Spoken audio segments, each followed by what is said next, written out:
What makes this approach different and worthy of exploration?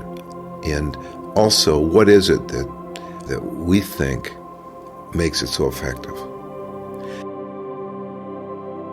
In graduate school,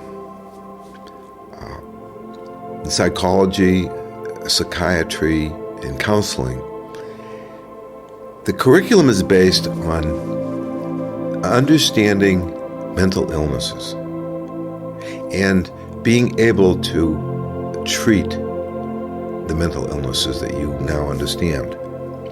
So that's what your courses are in: psychopathology.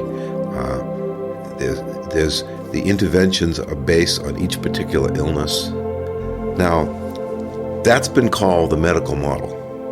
This approach is 180 degrees different from the treatment of mental illnesses in that it's a health-based approach.